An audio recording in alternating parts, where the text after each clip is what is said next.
guys, thank you so much for watching my channel, The Woody Turtle, and today we are going to continue with the chapter cost sheet. The question we are going to discuss next is illustration number 4, right? So ये जो question है ये one of those questions है जो आप एक बार कर लो तो एग्ज़ाम के लिए एक चैप्टर की आपकी पूरी तैयारी हो जाती है, ठीक है? So you must do this question before going to examination. So देखते हैं क्या बोल रहा है. The following figures were extracted from the trial balance of a company as on 31st December 2016. यहाँ पर आपको इन्वेंट्री दिया है, raw material, work in progress, finished goods, इन सब का आपको इन्वेंट्री दिया है. डेबिट इन्वेंट्री है. डेबिट है, इसका क्या मतलब है? डेबिट का मतलब है ये ओपनिंग है, ठीक है? ओपनिंग स्टॉक आपको दिया है. यहाँ पर तो हमें कॉस्ट शीट प्रिपेयर करना है, ठीक है? देखते हैं यहाँ पर prepare a cost sheet showing all important components and a condensed P&L account for the year, ठीक है? हमें कॉस्ट शीट बनाना है और एक बार देख लेते हैं हमें क्या क्या गिवन है. ये सब का अमाउंट दिया है और there are some other items as well, ये सब दिया है और हमें फर्दर डिटेल्स दिया है. Closing inventories are for material के लिए आपका ओपनिंग इन्वेंट्री उधर दिया था, क्लोजिंग इन्वेंट्री यहाँ पर दिया है आपको.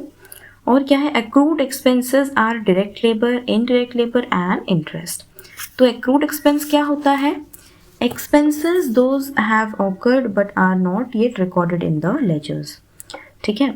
ये सब हो तो गया है, ये सब ऑकर हो चुका है ये एक्सपेंसेस, लेकिन ये अभी तक आपके लेजर्स में रिकॉर्डेड नहीं हुआ है. सो आपको क्या करना है? ऑब्वियसली उसको ऐड करना है अपने कॉस्ट शीट में. Depreciation should be provided as 5% on office appliances, 10% on machinery and 4% on building.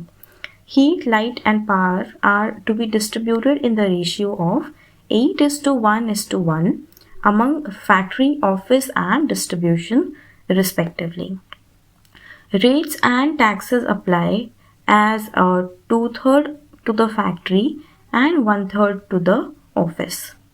Depreciation on building to be distributed in the ratio of 8:1:1 among factory, office and distribution respectively.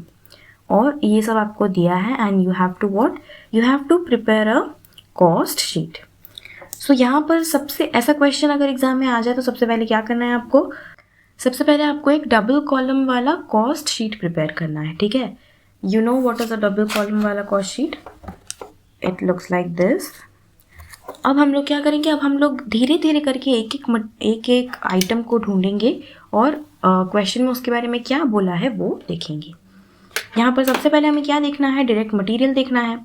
तो direct material का जो opening stock है ये अभी देखा था हम लोगों ने, इधर डेबिट साइड में दिया है आपको. रॉ मटेरियल जो डायरेक्ट मटेरियल होता है हम लोग का, वो हम लोग क्या चीज़ को कंसिडर करते हैं? The amount of material consumed, ठीक है? मटेरियल कितना कंज्यूम हुआ है उतना देखते हैं. तो वो क्या होता है? ओपनिंग प्लस आपका परचेजेस माइनस क्लोजिंग. और यहाँ पर थोड़ा और भी देख लेते हैं मटेरियल्स के बारे में क्या क्या दिया है, ठीक है? रॉ मटेरियल का ओपनिंग दिया है, फिर चेक मटेरियल कितना आपने परचेज किया है वो भी दिया है. सो 140 में ऐड हो जाएगा 320. फिर है आपका फ्रेट ऑन मटेरियल्स, आपने फ्रेट कितना चार्ज किया है वो भी आपका ऐड हो जाता है. Freight is what? Carriage inward. फिर है परचेज रिटर्न्स, आपने कितना मटेरियल खरीदा था लेकिन आपने रिटर्न कर दिया, ये दिया है. ये क्या हो जाएगा? माइनस हो जाएगा. Let's check here also. यहाँ पर मटेरियल के बारे में कुछ नहीं दिया है, सो ये क्या हो जाएगा आपका? यहाँ पर आपको क्लोजिंग स्टॉक दिया है, सो ये क्या हो जाएगा? Opening stock. फिर उसमें आप ऐड कर लोगे परचेजेस, फिर उसमें आप फ्रेट ऐड कर लोगे, फिर आप माइनस कर लोगे जो भी परचेज रिटर्न आपको दिया है, एंड फाइनली आप माइनस कर लोगे क्या? Closing stock. ये सब जब आप करोगे तो आपके पास यहाँ पर निकल कर आएगा कि what is the quantity of direct materials consumed, ठीक है? अब हम क्या देखते हैं इसमें? अब हम देखते हैं कि डायरेक्ट लेबर कितना आपका कॉस्ट हुआ है. लेट्स चेक डायरेक्ट लेबर कहाँ दिया है, यहाँ तो नहीं दिया है। ओके, सो यहाँ पर दिया है आपको डायरेक्ट लेबर 1,60,000 प्लस यहाँ पर अभी अभी हम लोगों ने देखा था कि accrued expenses are given as direct labour 8,000, तो ये क्या हो जाएगा, डायरेक्ट लेबर विल बी 1,60,000 और उसमें आप एक्रूड वाला भी ऐड करोगे, दैट इज 8,000। और ये आपके पास डायरेक्ट मटेरियल था, अब आ गया डायरेक्ट लेबर। डायरेक्ट एक्सपेंसेस यहाँ पर आपको दिया नहीं है, इसीलिए आपका जो प्राइम कॉस्ट है वो कितना हो जाएगा, your prime cost will be 4,59,200 rupees. ये टोटल है इन दोनों को ऐड करने पर, ठीक है। नेक्स्ट हमें क्या करना है, नेक्स्ट हमें फैक्ट्री ओवरहेड्स ढूंढना है, ठीक है। फैक्ट्री ओवरहेड्स ढूंढना है जिसमें कि हमें जिससे हम लोग क्या निकाल पाएंगे, फैक्ट्री कॉस्ट। फैक्ट्री ओवरहेड्स में इनडायरेक्ट लेबर तो आपको क्वेश्चन में दिया ही है, उसमें आप क्या ऐड करोगे, इनडायरेक्ट लेबर एक्रूड, जो एक्रू हुआ है मतलब इनकर तो हो गया है लेकिन आपने अकाउंट्स में डाला नहीं है, वो वाला भी यहाँ पर ऐड हो जाएगा। और क्या क्या है, और यहाँ से और क्या क्या आएगा, फैक्ट्री सुपरविजन ये आएगा, factory repairs and upkeep, heat light and power, फिर आपके rates and taxes, miscellaneous factory expenses, ये सब आएंगे। तो इन सब को हम लोग यहाँ पर लिखते हैं।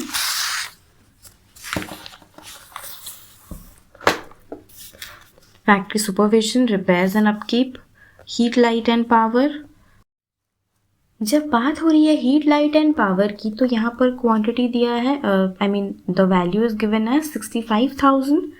और यहाँ पर एक बहुत इम्पॉर्टेंट हमें दिया है रेशियो, कि जब आप हीट लाइट एंड पावर को डिस्ट्रीब्यूट करोगे, so the ratio should be 8:1:1, मतलब फैक्ट्री के लिए 8 होगा, office and distribution, selling and distribution के लिए 1 होगा, 1:1 होगा, राइट। सो जब हम लोग डिवाइड करेंगे इसको बाय 10, राइट, 8, 9, 10, सो इसको जब हम लोग डिवाइड करेंगे तो ये हो जाएगा 1 हो जाएगा 6,500 मल्टीप्लाइड विथ 8, तो ऑफिस के लिए निकल जाएगा हम लोग का 52,000। लेट्स सी उतना गिवन है या नहीं। Heat light and power 52,000 it is given. Rates and taxes भी आपको ऐड करना है, मिसलेनियस फैक्ट्री एक्सपेंसेस भी आपको ऐड करना है। और क्या है, यहाँ पर आपको बोला है डेप्रिसिएशन भी आपको प्रोवाइड कराया जाएगा, that is 5% on office appliances, 10% on machinery and 4% on buildings. तो और यहाँ पर क्या बोला, depreciation on building to be distributed in the ratio of, इसमें से आपका 8% मतलब 8 इस टू जाएगा 5 के लिए 8 पार्ट, और 1 जाएगा office and 1 for selling and distribution.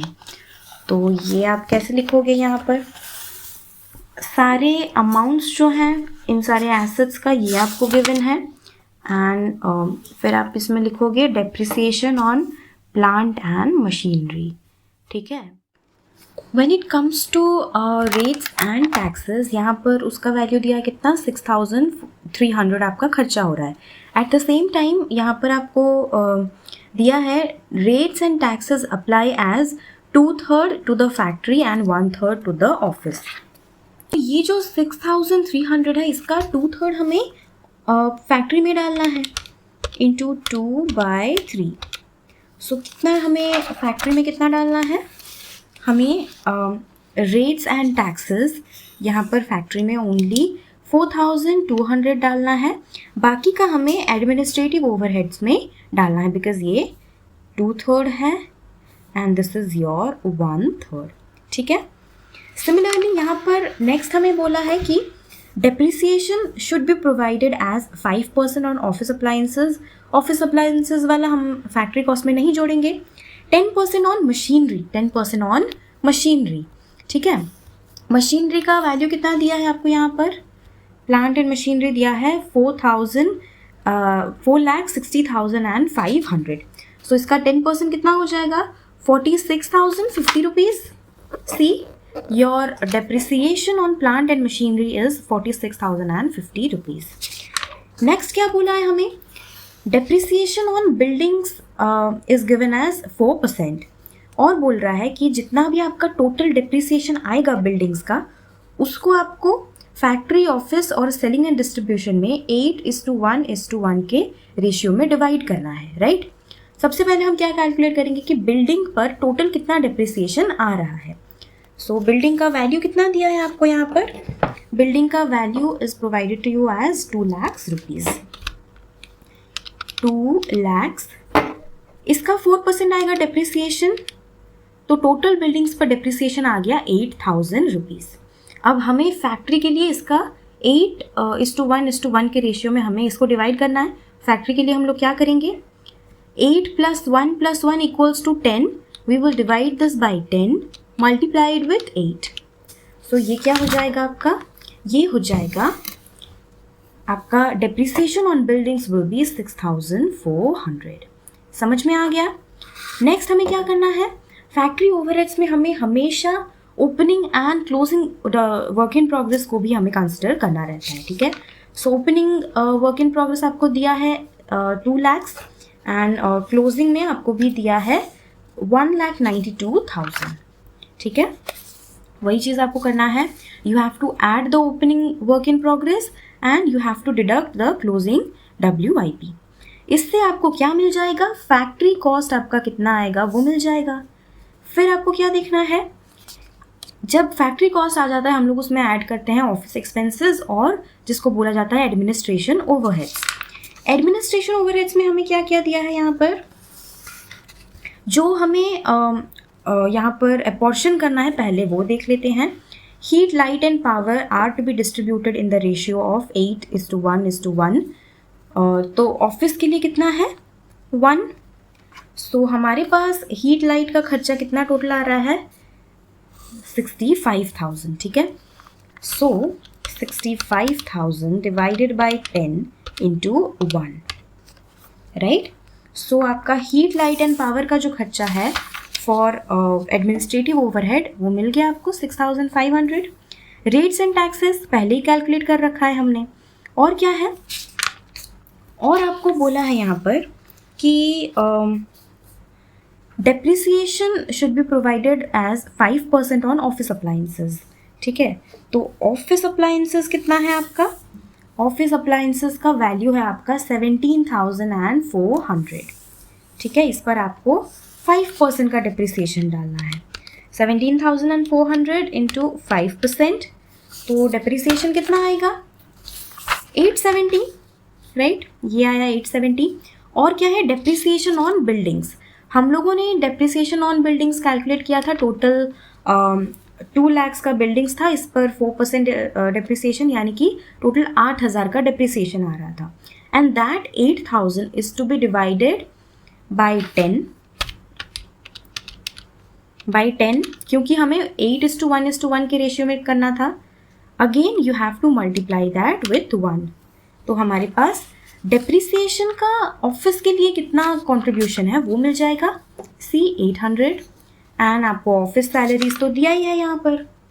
Office salaries आपको यहाँ पर दिया है हाउ मच 8,600 रुपीज़. सो आपने ऐड कर दिया उसको. फिर ओपनिंग फिनिश्ड गुड्स का स्टॉक ऐड करना है, क्लोजिंग फिनिश्ड गुड्स का स्टॉक माइनस करना है, ये तो क्वेश्चन में दिया ही है. सो फाइनली आपके पास क्या आ जाएगा, cost of production, COP, cost of production. Cost of production में अब हमें क्या करना है, प्रोड्यूस तो हो गया हमारे पास, प्रोड्यूस हो जाने के बाद हमें उसको सेल करना है मार्केट में, तो उसमें हमें कुछ कुछ कॉस्ट इनकर करना पड़ेगा. तो क्या क्या कॉस्ट हमें इनकर करना है, heat and light. Heat and light का 8:1:1 के रेशियो में था. अगर 1 यहाँ पर 6,500 आ रहा था तो यहाँ पर भी it will be the very same. Depreciation on building same 8:1:1, सो ये भी 800 आएगा. फिर देखते हैं क्या क्या दिया है आपको यहाँ पर. यहाँ पर आपको सेल्स कमीशन दिया है, उसका अमाउंट दिया है, सेल्स ट्रैवलिंग, सेल्स प्रमोशन और डिस्ट्रीब्यूशन डिपार्टमेंट का जितना भी सैलरीज और वेजेस आपको इनकर करना पड़ रहा है, that amount is also given to you. So now you have to add all those things here. Sales commission, sales travelling, sales promotion और डिस्ट्रीब्यूशन डिपार्टमेंट के जितने भी एक्सपेंसेस थे उन सबको आपको क्या कर देना है, इधर ऐड कर देना है. इसको ऐड करने पर आपके पास आ जाएगा आपका cost of sales, that is 7,14,020 rupees, right. अब हमारे पास कॉस्ट ऑफ सेल्स आ गया. ठीक है, यहाँ पर आपको प्रॉफिट के बारे में कुछ बोला नहीं है. So you have to prepare only a cost sheet और उसके साथ साथ आपको एक condensed profit and loss account create करने के लिए बोला है. What is condensed? एक डिटेल्ड नहीं बल्कि एक समराइज्ड. ठीक है, समराइज्ड P&L अकाउंट बनाना है. तो सेल्स इनकम, सेल्स कितना हो रहा है आपका यहाँ पर 7,68,000. उसमें से आपको माइनस कर देना है sales returns, that is 14,000, right. आप माइनस कर दोगे, आपके पास नेट सेल्स आ जाएगा. उसमें से आपको माइनस क्या कर देना है, कॉस्ट ऑफ सेल्स. जब आप कॉस्ट ऑफ सेल्स को यहाँ से माइनस कर दोगे तो और एक और इम्पॉर्टेंट चीज़ है इंटरेस्ट ऑन बोरोड फंड्स. ठीक है, जितना आपने फंड्स बोरो किया था उस पर आपको क्या लगेगा, आपको इंटरेस्ट लगेगा. ठीक है, सो इंटरेस्ट का अमाउंट कितना है यहाँ पर 2,000 plus you are not suppose to forget another thing कि अक्रूड एक्सपेंसेस में आपको यहाँ पर अगेन इंटरेस्ट आपका 2,000 अक्रू हो गया है, लेकिन वो क्या नहीं हुआ है, वो आपका लेजर्स में रिकॉर्ड नहीं हुआ है. So you have to add that also. तो जितना आपने बोरोइंग्स पर इंटरेस्ट देना है वो भी तो आपका एक खर्चा ही, आपसे पैसा जा रहा है. So again you have to deduct that और फाइनली आपके पास आपका नेट प्रॉफिट आ जाएगा. ठीक है, I hope this question is clear to you. अब इसके बाद हम लोग देखते हैं इलस्ट्रेशन नंबर 5. यहाँ पर क्या बोल रहा है, PR Limited manufactures and sells a typical brand of tiffin boxes under its own brand name. Right, this is own. The installed capacity of the plant is 1,20,000 units per year, distributable evenly over each month of calendar year. ठीक है, तो ये बोल रहा है कि जो plant का कैपेसिटी है वो है 1,20,000 यूनिट्स पर ईयर और ये जो कैपेसिटी है इसको आप इवनली हर महीने में डिस्ट्रीब्यूट कर सकते हो. सो आपका पर मंथ कैपेसिटी क्या आ जाएगा, 1,20,000 डिवाइडेड बाई 12 क्योंकि 12 महीने हैं साल को. So 10,000 units per month, right. The cost accountant of the company has informed the following cost structure of the product which is as follows. तो यहाँ पर कॉस्ट स्ट्रक्चर आपको दिया है. रॉ मटेरियल जो है 20 रुपीज़ पर यूनिट लगता है. डायरेक्ट लेबर का जो खर्चा आता है that is 12 rupees per unit. Direct expense is 2 rupees per unit. Variable overheads is 16 rupees per unit, okay. और फिक्स्ड ओवरहेड जो है दैट इज़ 3 लाख रुपीज़. फिर यहाँ पर कुछ सेमी वेरिएबल ओवरहेड्स का लिस्ट हमें गिवन है, that is 7,500 per month up to 50% capacity. 50% capacity तक ये 7,500 चार्ज करता है और हर इंक्रीज इन 25% कैपेसिटी यूटिलाइजेशन तक, अगर 50% के बाद जितना 25% एक्स्ट्रा होता जाता है उस हिसाब से 2,500 पर मंथ एडिशनल चार्ज रहता है. ठीक है, the plant was operating at 50% capacity during the first 7 months. Okay, so question का जो इम्पॉर्टेंट एस्पेक्ट है वो यहाँ स्टार्ट होता है. The plant was operating at 50% capacity during the first 7 months of the calendar, at 100 capacity in the remaining months of the calendar. So देखो, अगर हम लोग कैपेसिटी को पूरे साल की जो कैपेसिटी है उसको अगर हम लोग हर महीने में इवनली डिस्ट्रीब्यूट कर दें तो वो कितना हो जाएगा, वो हो जाएगा 10,000 यूनिट्स पर मंथ. ठीक है, तो 7 महीने में आप कितने यूनिट्स प्रोड्यूस करोगे अगर आप 100% कैपेसिटी में काम कर रहे हो तो 70,000 यूनिट्स. 7 into 10,000 units. लेकिन क्वेश्चन बोल रहा है कि जो फर्स्ट 7 months है उसमें प्लांट जो है 50% कैपेसिटी पे काम कर रहा है. सो 50% कैपेसिटी पर how many units you will produce. अगर 100% में 70,000 यूनिट्स है सो 50% में इट विल बी 35,000 यूनिट्स. ठीक है, और बाकी का जितना भी महीना रहा 5 months रहा उसमें आपको 100% कैपेसिटी में प्रोड्यूस करना है. फिर बोल रहा है the selling price for the period from 1st Jan to 31st July. ये कितना महीना हो रहा है, this is a period of 7 months. तो जब 50% कैपेसिटी पर काम कर रहा था तब सेलिंग प्राइस फिक्स हुआ था 69 रुपीज़ पर यूनिट के हिसाब से. कितने के हिसाब से? 69 पर unit. The firm has been monitoring the profitability and revising the selling price to meet its annual profit target of 8 lakhs. आपका एनुअल प्रॉफिट टारगेट आपको दे दिया है 8 लाख रुपए. ठीक है, 8 लाख रुपए आपको एनुअली इनकर करना है, प्रॉफिट अर्न करना है. You are required to suggest the selling price per unit for the period from 1st August 2016 to 31st December 2016. तो यहाँ पर क्या करना है आपको? Selling price per unit fix करना है बाकी के जो बचे 5 महीने हैं उसके लिए. So prepare cost sheet clearly showing the total and per unit cost and also profit for the period. तो यहाँ पर आपको क्या करना है? एक ऐसा कॉस्ट शीट बनाना है जिसमें 2 कॉलम्स होंगे. One is for the first 7 months, another one is for the next 5 months. 7 months, 5 months, right? So, जो पहला 7 months काम कर रहा है उसमें वो कितना % कैपेसिटी यूटिलाइजेशन पर काम कर रहा है? 50%. It is producing 35,000 units. और सेकेंड 5 months पर वो 100% कैपेसिटी यूटिलाइजेशन में काम कर रहा है. सो 100% में कितना हो जाएगा? फॉर सेकेंड 5 months कितना हो जाएगा? 5 into 10,000, that will B 50,000 units. ठीक है, ये है आपका 100%. सो अब हमें क्या करना है? अब हमें जो भी डेटा इन्फॉर्मेशन हमें गिवन है उसी बेसिस पर हमें इन सब का कॉस्टिंग करना है. ठीक है, कॉस्ट पर यूनिट हमें कैलकुलेट करना है. सो यहाँ पर आप देख सकते हो raw material, direct labour, direct expense और वेरिएबल ओवरहेड्स, इन सब का, इन चारों का हमें पर यूनिट के हिसाब से दिया है. सो यहाँ पर हम क्या करेंगे? हर यूनिट का जैसे ही आपको दिया है हम लोग उसको एक यूनिट का दिया है रॉ मटेरियल 20 रुपीज़, तो यहाँ पर 35,000 units are there. So raw material का वैल्यू कितना हो जाएगा? 35,000 into 20, that will be 7 lakhs. Similarly यहाँ पर 50,000 यूनिट्स यू आर प्रोड्यूसिंग, तो 50,000 इंटू 20 विल बी 10 lakhs. और ऐसे ही आप direct labour, direct expenses and variable overheads का निकाल सकते हो. ठीक है, अब हमें क्या करना है? नेक्स्ट देखते हैं. नेक्स्ट है हम लोग का fixed overhead. Fixed overhead is given to you as 3 lakhs rupees. 3 lakhs जो आपको गिवन है, it is for how many months? 12 months. ये तो आपका फिक्स्ड ही है, फिक्स्ड ही है ना. सो इसमें आप क्या करोगे? अगर 12 months के लिए इतना है तो 7 months के लिए कितना हो जाएगा?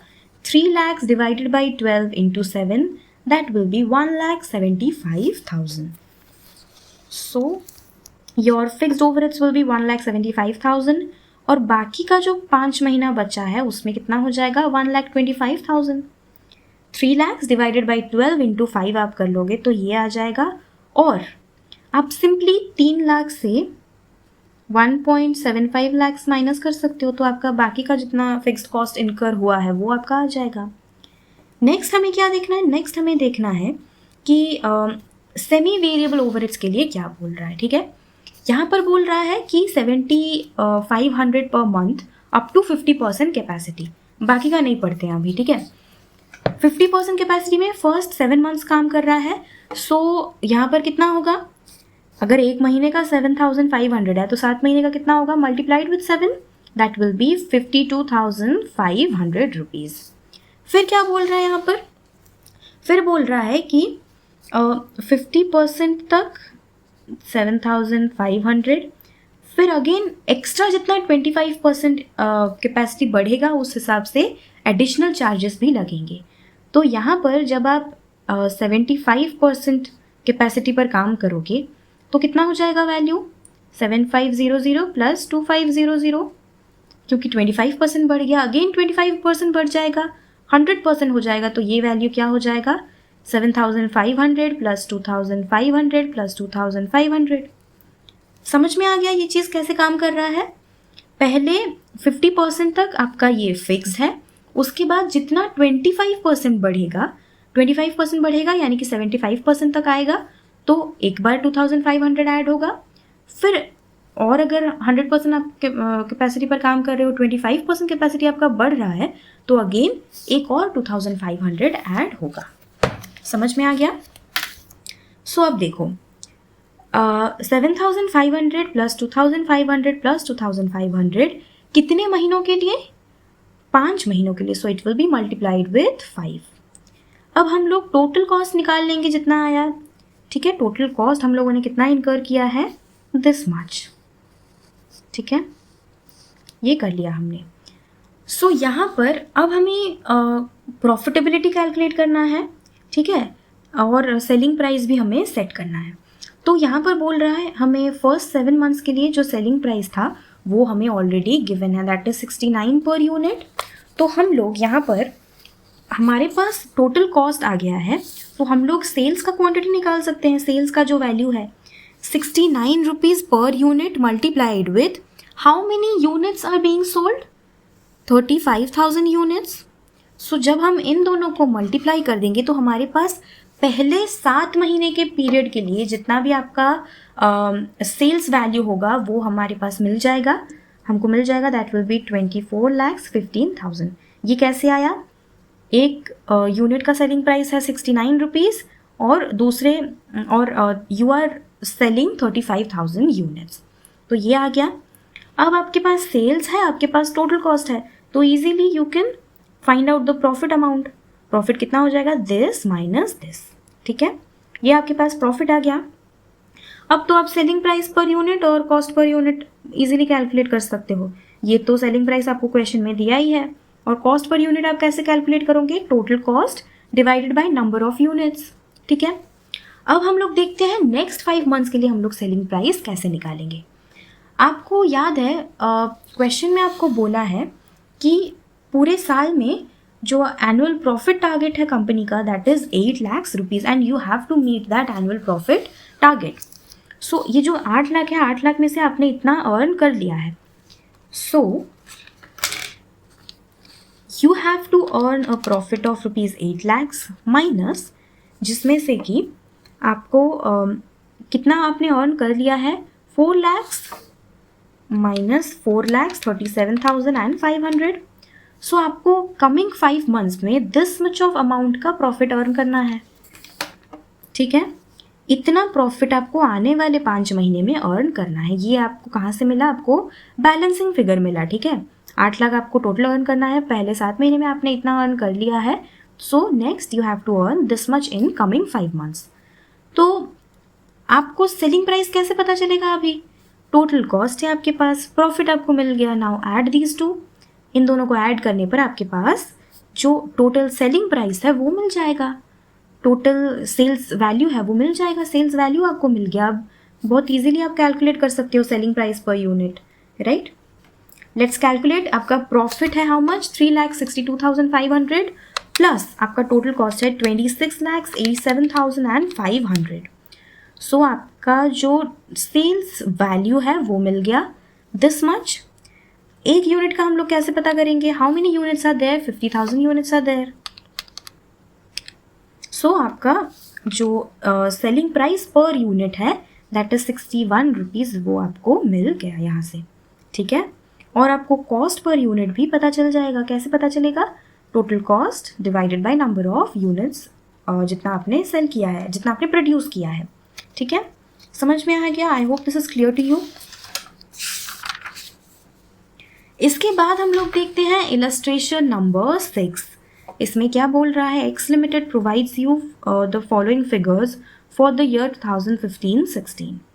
ओके, डायरेक्ट मटेरियल आपको दे दिया है, डायरेक्ट वेजेस आपको दिया है, production overhead, administrative overhead, fixed and variable का रेशियो भी दे दिया है, सेलिंग एंड डिस्ट्रीब्यूशन ओवरहेड भी आपको दे दिया है, और क्या है? सेल्स का वैल्यू भी आपको दे दिया है। ठीक है, फिर बोल रहा है for the year 2016-17 it is estimated that output and sales quantity will increase by 20% by incurring additional advertisement expenses of 45,200. Okay, सो सबसे पहले हम लोग देख लेते हैं कि हमें क्वेश्चन में एक्चुअली पूछा क्या है।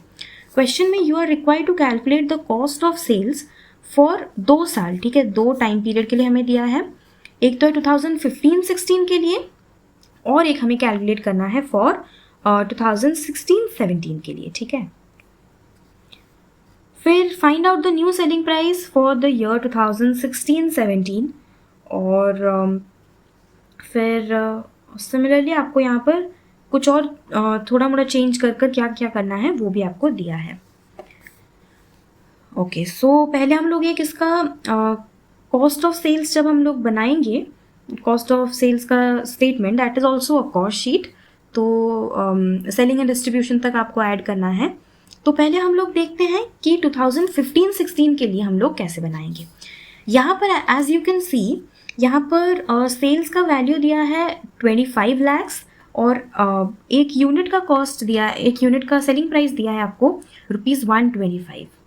तो ये क्या हो जाएगा 25 lakhs divided by ₹125 per unit. सो आप लोग टोटल 20,000 यूनिट्स सेल कर रहे हैं। You are going to sell total 20,000 units, ठीक है। सो ये तो हमें पता चल गया फॉर द ईयर 2015-16। सिमिलरली हम लोग देखते हैं 2016-17 के लिए हमें यूनिट्स के बारे में क्या दिया है। Output and sales quantity will increase by 20%। और आपको उसके लिए थोड़ा सा एक्स्ट्रा एडवर्टीजमेंट करना पड़ेगा, तो आप ज़्यादा नंबर ऑफ यूनिट्स प्रोड्यूस भी करोगे और सेल भी करोगे। सो इसका 20% ज़्यादा। Now you are selling 20,000 units plus 20%. So in the year 2016-17 you're going to sell 24,000 units. यहाँ पर आप सोल्यूशन में देख सकते हो, this is for the year 2015-16, this is for the year 2016-17, ठीक है। सो यहाँ पर हमें डायरेक्ट मटेरियल का जो अमाउंट है इस वाले कॉलम के लिए यानी कि 2015-16 के लिए हमें जितना भी खर्चा है ना इसका सब कुछ हमको दिया हुआ है, ठीक है। सब कुछ हमको क्या क्या है दिया हुआ है। सो आपको बस क्या करना है 2016-17 का कैलकुलेट करना है। डायरेक्ट मटेरियल इसके लिए दिया है 3,20,000 और क्वेश्चन में क्या बोल रहा है कि in the year 2016-17 material prices will go up bye 10%, ठीक है। 10% बढ़ जाएगा मटेरियल प्राइस। सो आपको क्या करना है, अभी आपको इसका 10% एक्स्ट्रा कितना होगा यानी कि इसका 110% कैलकुलेट करना है। बट ऐसे क्वेश्चंस में मोस्टली जो चीज़ बच्चे भूल जाते हैं, दैट इज़, जो कि मैं भी जब एग्ज़ाम दे रही थी मैं भी एक बार भूल गई थी, दैट इज़ यहाँ पर आपका जो आउटपुट और सेल्स है वो भी 20% बढ़ रहा है। So you need 20% extra material, ठीक है। सो ये क्या हो जाएगा 3,20,000 मल्टीप्लाइड विथ 110% क्योंकि प्राइसेस बढ़ रहा है, अगेन मल्टीप्लाइड विथ 120% बिकॉज आपका जो क्वांटिटी ऑफ आउटपुट है, क्वांटिटी ऑफ प्रोडक्शन है, that is also increasing by 20%, ठीक है। डायरेक्ट वेजेस यहाँ पर आपको दिया है 8 लाख रुपए और 2016-17 के लिए आपको क्या बोल रहा है, wage rate will go up by 5% along with increase in overall direct labour efficiency by 12%, ठीक है। तो यहाँ पर आपको कितनी चीज़ें ऐड कितनी चीज़ों का ध्यान रखना है। पहला तो है आपको क्या करना है, पहला है आपको यहाँ पर जो आपका आउटपुट बढ़ रहा है by 20%, you have to include that. So ये हो जाएगा, ये तो आपका 8 लाख दिया है and this will be 8 lakhs multiplied with 120%। Again आपका जो है 5% वेज रेट बढ़ रहा है उसका 5% और ओवरऑल डायरेक्ट लेबर एफिशिएंसी 12% बढ़ रहा है, that means that is increasing by 12%।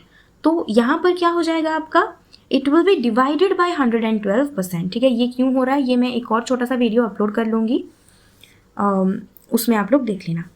सो ये क्या है 100 डिवाइडेड बाय 112, ठीक है। बिकॉज इसको हम लोग ऐसे भी लिख सकते हैं 8 lakhs multiplied with 120% multiplied with 105% divided by 112%, ठीक है। इसको ऐसे भी आप लिख सकते हो। तो इसको कैलकुलेट करने पर आएगा 9 lakhs रुपीज़। फिर नेक्स्ट क्या है, नेक्स्ट आता है आपका यहाँ पर डायरेक्ट एक्सपेंसेस आपको दिया है क्या, चेक कर लो एक बार, नहीं दिया है direct expenses. So you can directly calculate prime cost by adding these two elements, ठीक है। तो आपके पास प्राइम कॉस्ट आ गया। इसमें अभी आपको क्या ऐड करना है, फैक्ट्री कॉस्ट और यू कैन से प्रोडक्शन ओवरहेड्स। प्रोडक्शन ओवरहेड्स में क्या क्या बोला है यहाँ पर आपको, प्रोडक्शन ओवरहेड्स में से आपको आपका जो टोटल 4,80,000 दिया है उसमें से ओनली 25% वेरिएबल है, ठीक है। तो यहाँ पर आपको क्या करना है, वेरिएबल और फिक्स को अलग अलग कर देना है। सो यहाँ पर प्रोडक्शन ओवरहेड आपको ऐड करना है। तो टोटल है आपका 4,80,000 जिसमें से कि 25% इज वेरिएबल। 25% कितना हो जाएगा, 1,20,000 और बाकी का जो 3,60,000 बच्चा that will be your fix production overheads, ठीक है। अब देखते हैं क्वेश्चन में क्या बोल रहा है।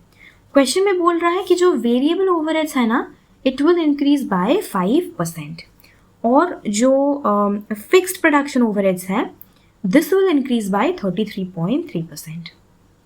वेरिएबल जो है वो 5% बढ़ रहा है और जो फिक्स्ड प्रोडक्शन ओवरहेड है वो कितना बढ़ रहा है, 33.3%। सो यहाँ पर क्या हो जाएगा, 2016-17 में जितना आपका पिछले साल था वो मल्टीप्लाइड विथ 5% बढ़ रहा है वेरिएबल, सो 105%, और क्योंकि आपका आउटपुट भी बढ़ रहा है सो इट विल बी 120%। और फिक्स के लिए क्या बोला है, फिक्स के लिए बोला है इट विल इंक्रीज बाय 33%। सो यहाँ पर सिंपली 33% ही ऐड होगा। वो इसलिए होगा, 120% ऐड इसलिए नहीं होगा क्योंकि फिक्स्ड ओवरहेड आपका जितना नंबर ऑफ आउटपुट प्रोड्यूस्ड पर डिपेंडेंट नहीं होता है। सो इसीलिए ओनली यहाँ पर 133% ही मल्टीप्लाई होगा। इसको ऐड कर देने पर आपके पास आ जाएगा वर्क्स कॉस्ट आ गया। उसके बाद आपको क्या करना है, एडमिनिस्ट्रेटिव ओवरहेड। एडमिनिस्ट्रेशन ओवरहेड क्या क्या है दिया है आप यहाँ पर, एडमिनिस्ट्रेशन ओवरहेड 75% फिक्स्ड है आउट ऑफ 1,60,000, ठीक है। So now you are adding administration overhead जिसमें कि आपका ये है आपका वेरिएबल वाला पार्ट, ये है आपका फिक्स्ड वाला पार्ट। सो वेरिएबल में क्या हो जाएगा, एडमिनिस्ट्रेशन ओवरहेड ये this is your 25%, this is your 75%। सो 2016-17 में बोल रहा है कि जो जितने भी आपके वेरिएबल ओवरहेड्स हैं, यहाँ पर एक बहुत ध्यान देने वाली चीज़ है कि यहाँ पर बोल रहा है वेरिएबल ओवरहेड्स जितने भी हैं दैट विल इंक्रीज बाय 5%, लेकिन फिक्स्ड में जो प्रोडक्शन ओवरहेड है ओनली वही बढ़ेगा, ठीक है। You have to take care of these things. So ये क्या हो जाएगा यहाँ पर अभी, जितना वेरिएबल ओवरहेड्स था that will be again multiplied with 105% क्योंकि वो बढ़ रहा है और 120% आपका आउटपुट बढ़ रहा है। और जो फिक्स्ड एडमिनिस्ट्रेशन ओवरहेड है दैट विल रिमेन सेम क्योंकि यहाँ पर क्वेश्चन में हमें कुछ बोला नहीं है इसको बढ़ाने या घटाने के लिए, ठीक है। तो इसमें से हमारे पास आ जाएगा कॉस्ट ऑफ गुड्स प्रोड्यूस्ड। इसमें अभी हमको क्या ऐड करना है, सेलिंग एंड डिस्ट्रीब्यूशन ओवरहेड्स। तो लेट्स सी, क्वेश्चन में दिया है 2015-16 के लिए जो सेलिंग एंड डिस्ट्रीब्यूशन ओवरहेड्स है उसका दैट इज 2,40,000, उसका 2/3 इज फिक्स्ड, ठीक है। सेलिंग एंड डिस्ट्रीब्यूशन ओवरहेड्स का 2/3 मतलब टोटल आपका है 2,40,000 इंटू 2/3, सो आपका 1,60,000 जो है वो आपका फिक्स्ड होगा। This is fixed and this is variable. तो फिक्स तो आपका सेम ही रहेगा और वेरिएबल में क्योंकि सारा जितने भी वेरिएबल ओवरहेड्स हैं वो सब बढ़ रहे हैं बाय 5%, तो ये भी आपका इंक्रीज होगा। और एक और इम्पॉर्टेंट चीज़, जो आपका आउटपुट एंड सेल्स बढ़ रहा है वहाँ पर हमें क्वेश्चन में दिया था कि you have to incur an additional advertisement expense of ₹45,200। So additional advertisement expense आपका ऐड हो जाएगा 45,200 कौन से ईयर में, 2016 एंड 17 वाले ईयर में। अब इन सबको जब आप ऐड कर दोगे तो कॉस्ट ऑफ सेल्स मिल जाएगा, ठीक है। अब देखते हैं इसका जो सेकेंड पॉइंट में क्या बोल रहा है, find out the new selling price for the year 2016-17। Okay, हमें 4 केसेस गिवन है, इसमें हमें क्या करना है, इसमें हमें कैलकुलेट करना है कि सेलिंग प्राइस आपका क्या होगा। फर्स्ट पॉइंट में बोल रहा है if the same amount of profit is to be earned as in 2015 and 16। तो 2015-16 में हमने कितना प्रॉफिट अर्न किया है, लेट्स चेक दैट।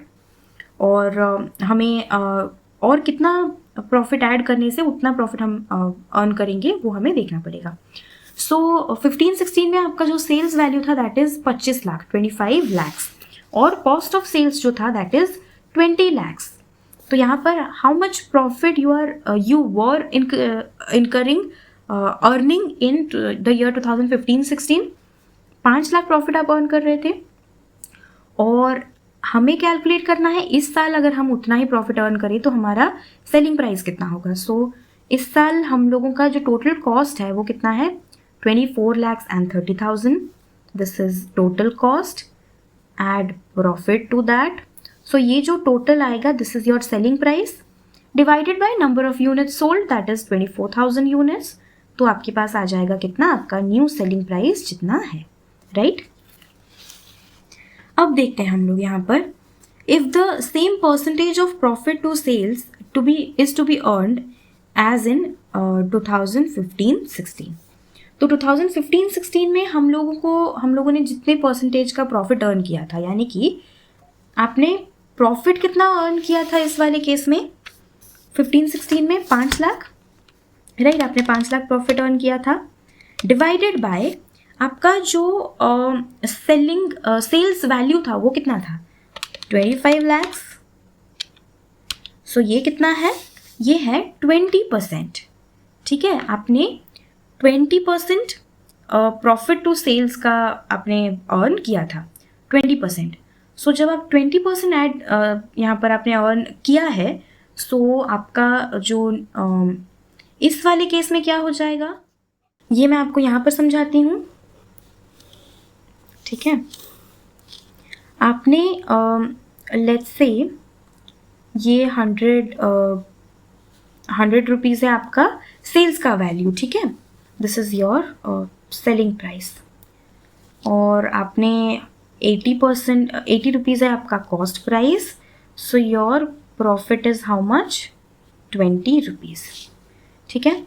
तो यहाँ पर अब आप देखो कि आपका जो प्रॉफिट है वो सेलिंग प्राइस का कितना परसेंट है, 20% है।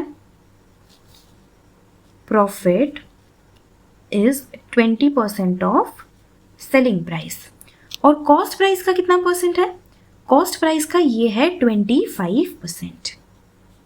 25% ऑफ कॉस्ट प्राइस कैसे पता करना है, 20/80 इंटू 100, 25% ऑफ कॉस्ट प्राइस। तो ये चीज़ ना हमेशा there is a relation between these two, जो कि आपको चाहे कॉस्ट अकाउंटिंग हो, चाहे फाइनेंशियल अकाउंटिंग हो, चाहे डायरेक्ट टैक्सेशन हो, इस बात का आपको ध्यान रखना है। तो यहाँ पर भी हमें सेम चीज़ ही करना है। यहाँ पर क्या बोल रहा है, if the same percentage of profit to sales is to be earned as in 2015-16, तो प्रॉफिट टू सेल्स का जो परसेंटेज है, ठीक है, प्रॉफिट टू सेल्स का परसेंटेज जो है 2015-16 में क्या है, दैट इज़ योर 20%। तो अगर ये 25% ऑफ SP है तो CP का कितना हो जाएगा, it will be 25% of cost price, ठीक है। तो आपका जो न्यू सेलिंग प्राइस है that will B how much, मैं यहाँ पर आपको बताती हूँ। New selling price will B, आपका जितना कॉस्ट आपने इनकर किया है दैट इज 24,30,000 प्लस प्रॉफिट कितना होगा, profit will be 25% of CP, है ना। 20% on SP will be equal to 25% of CP। 25% into this much, ठीक है। ये और क्योंकि आपको पर यूनिट का सेलिंग प्राइस निकालना है, so the number of units are there, ठीक है। तो ये आपका आंसर आ जाएगा कैलकुलेट करने पर 120.56 रुपीज़। समझ में आ गया। देखते हैं थर्ड वाला question, if the existing percentage of profit to sales is to be increased by 25%, ठीक है। जो आपका existing percentage of profit to sales है, अगर उसको आप इंक्रीज कर दोगे बाय 25%, तो वो क्या हो जाएगा, सी यहाँ पर आपको पता है existing percentage of profit to sales is 20%, ठीक है। सो अगर आप इसी 20% को if you will increase this 20% by 25%, तो आपका जो new percentage of profit to sales आ जाएगा वो कितना आ जाएगा 25%। सी 20 प्लस 25%, यह आ जाएगा आपका 25%, ठीक है। तो अभी आपको क्या करना है, this is your 25% on sales, ठीक है। So 25% on sale price will be equal to 25% divided by 1 minus 0.25 on cost price, ठीक है। 25 by 1 minus 0.25 is how much? By 0.75. So ये आपका हो जाएगा 33.33% on CP. समझ में आ गया? So सेम चीज़ किया है यहाँ पर भी, आपका टोटल कॉस्ट प्लस ये आपका प्रॉफिट वाला अमाउंट है। ये प्रॉफिट में कितना आएगा, जितना आपका टोटल कॉस्ट है उसका 33.33%, और you can say 1/3 divided by number of units, आपके पास न्यू सेलिंग प्राइस आ जाएगा। फोर्थ पॉइंट है, if profit per unit ₹10 is to be earn, तो उस केस में आपका न्यू सेलिंग प्राइस क्या हो जाएगा। सो आपका टोटल कॉस्ट प्लस आपका number of units into per unit का प्रॉफिट, अगेन जितना आ जाएगा that will be your sales value, और if you divide that by number of units तो आपके पास क्या आ जाएगा, आपका न्यू सेलिंग प्राइस आ जाएगा, ठीक है। I hope this question is also clear to you. Next है हमारा illustration number 7, and this is one of the very easy questions, और ये क्वेश्चन मैं आपको सॉल्व करके नहीं बता रही हूँ, एंड इतने सारे क्वेश्चंस करने के बाद I am pretty sure that you will be able to do this on your own. So please try this question out, and if you face any problem in this question, do let me know in the comment section, and I will come up with a new video by solving this question. लेकिन मुझे पता है, I am pretty sure कि आप लोग ये question easily आप solve कर पाओगे, ठीक है, क्योंकि इसमें सब चीज़ आपको दिया है। Simply you have to prepare a statement of cost and profit, right? अगर आप लोगों को आज का ये क्लास पसंद आया तो प्लीज़ इस वीडियो को लाइक कीजिए, अपने CA में दोस्तों के साथ शेयर कीजिए, जितने टेलीग्राम ग्रुप्स में आप हैं उन सारे ग्रुप्स में इस वीडियो को शेयर कीजिए, और मेरे चैनल द विटी टर्टल को सब्सक्राइब कीजिए। अगर आप लोगों ने अभी तक मेरा टेलीग्राम चैनल ज्वाइन नहीं किया है, so the link is given in the description box below, please go and check it out.